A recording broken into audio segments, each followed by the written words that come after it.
देखिए उत्तराखंड की बात, क्योंकि उत्तराखंड का जोशीमठ बेबस और लाचार है।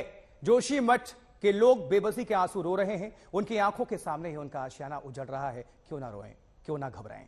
सैकड़ों घर बेकाबू हो चुके हैं। वहां पर अगर बात करने, सड़कों में भी दरार है। हालात ये है कि अब तक 600 से ज्यादा परिवारों को राहत शिविरों में भेजना पड़ा है और अभी भी कुछ लोग इस इंतजार में हैं कि उनको मदद मिले। लेकिन सरकार ने यह भरोसा दिलाया है कि वो उनके साथ हैं, उनको अकेला नहीं छोड़ा जाएगा, क्योंकि खुद मुख्यमंत्री पुष्कर सिंह धामी वहां पर कल पहुंचे और हालात की समीक्षा की। एक स्पेशल रिपोर्ट हमने तैयार की है आपके लिए, आप देखें।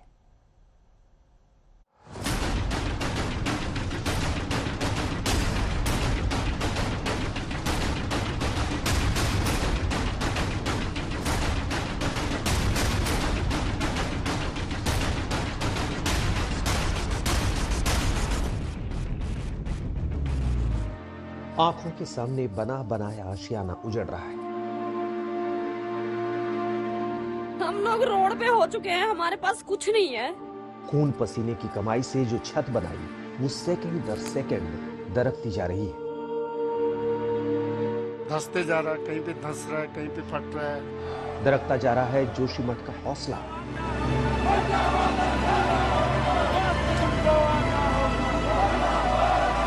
पूरा ये घर टूट गया है हमारा, जो कि हम वहां दोबारा कभी जा ही नहीं सकते। टूटती जा रही है हिम्मत। सदियों की गलतियां वर्तमान भुगत रहा है। इस मंदिर को हम मानते हैं बहुत। ये टूट गया है, हमारा मन ठीक नहीं है यहाँ पे। जोशीमठ रो रहा है। ना सड़कें महफूज है, ना इमारतों की दीवारें और छत।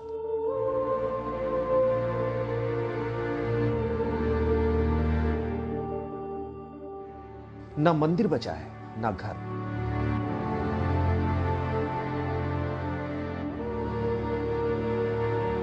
सालों पुराना मंदिर है हमारा ये, और इतने टाइम से हम इन्हें पूज रहे हैं, देख रहे हैं। कल दीवा भी लगाया था, जब यहाँ पे थे दीवा भी लगाया था। तो किस किस तरह से हम इस मंदिर को हम मानते हैं बहुत। ये टूट गया है, हमारा मन ठीक नहीं है यहाँ पे।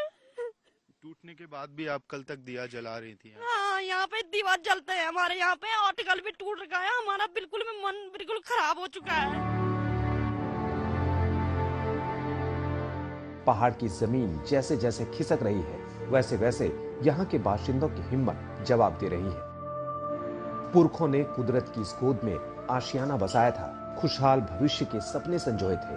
तब से कई पुश्तें यहाँ रहती चली आई हैं, लेकिन अब जोशीमठ के कुछ हिस्सों पर ऐसा संकट आया है कि कुछ भी सुरक्षित नहीं।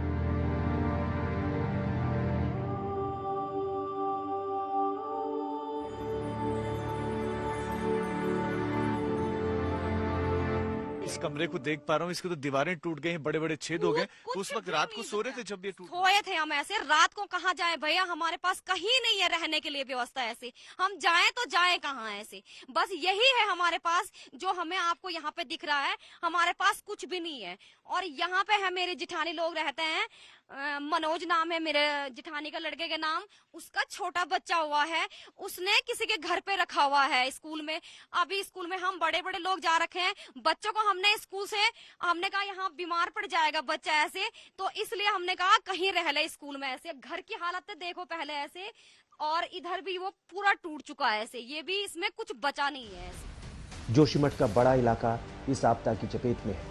कई हिस्सों में जमीन में दरार आ रही है, लिहाजा जमीन पर बने मकान भी जर्जर होने लगे हैं। घर में रात को सो रहे लोगों का सामना आंख खुलते ही उस खतरे से होता है, जिसे देख सुनकर ही वो सिहर जा रहे हैं। दिल बैठा जा रहा है, आंखों से आंसू रुकते नहीं।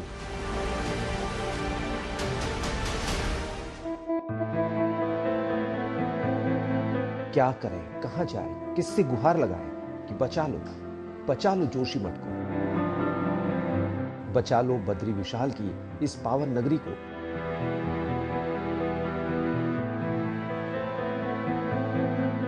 बचा लो यहां बसी जिंदगी को।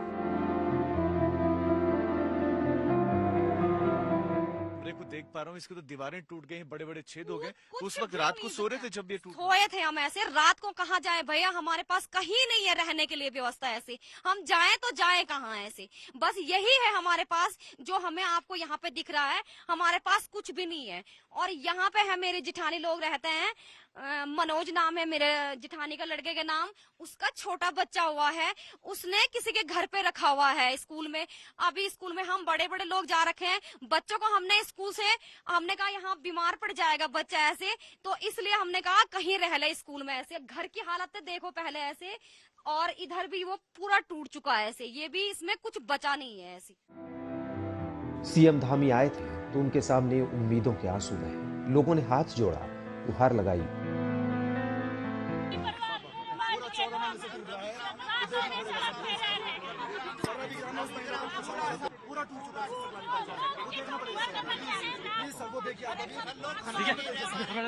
जैसे भी ऐसा ही बोला हमने कि बेटा हमारी व्यवस्था करो, बच्चे बेरोजगार है, हम कहाँ जाएंगे।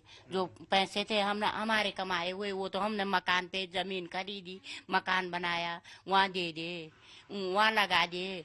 23 साल से यहीं रह रहे थे जोशीमठ में, घर में भी अच्छी व्यवस्था नहीं है, जहाँ गांव है हमारा, तो हम क्या करेंगे।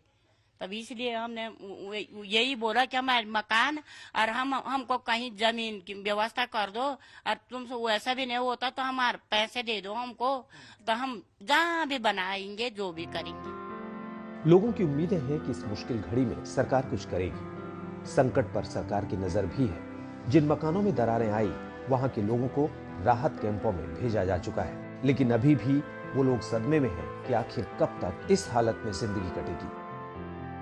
हमें पता है हमने एक एक रुपए जोड़ के अपना घर मकान कैसे बनाया है। अपना बोलते हैं ना अपने खुशी के लिए सब कुछ करता है आदमी, लेकिन आज हमारे पास कुछ नहीं है तो हम कैसे करेंगे, कहाँ से बनाएंगे। एकदम से कहीं मकान बनाओ या अपने बच्चों का भविष्य देखे, या हम फिर इतनी मेहनत करें।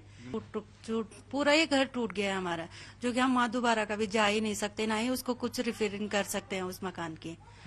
और यहाँ पे तो रखे हम हमारे मतलब सिर्फ रहने की व्यवस्था तो हमारी कर ली है, लेकिन और व्यवस्था यही है कि हम जितना हमारा घर बड़ा था, अपने घर में हर चीज की सुविधा थी, तो उतना यहाँ पे हमारा एडजस्ट नहीं हो पा रहा है। जोशीमठ के जिन हिस्सों में यह आफत टूटी है, वहां का हाल देखने आज तक की टीम पहुंची है। ये किसी एक घर का हाल नहीं, कई घरें अब रहने लायक नहीं है। दीवारें बिखर चुकी हैं, फर्श में मोटी दरार डरा रही है।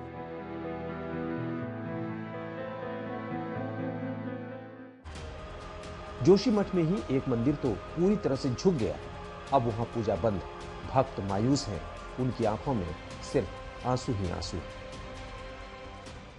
पुराने बुजुर्ग होकर के बच्चे सहित हमारे यही भगवती को मानते हैं, आज जब घर ही चला गया है तो मंदिर भी डूब गया है।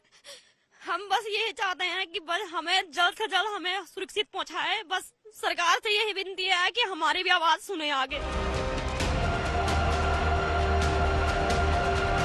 जैसे जैसे समय बीत रहा है, संकट भी बढ़ता जा रहा है। उम्मीद है राहत की किश्त बगैर देरी के लोगों तक पहुंचेगी और संकट के स्थायी समाधान की दिशा में कोई ठोस पहल होगी। कमल नयन सिलोड़ी और अमित भारद्वाज के साथ राजीव ढोलियाल, जोशीमठ, आज तक।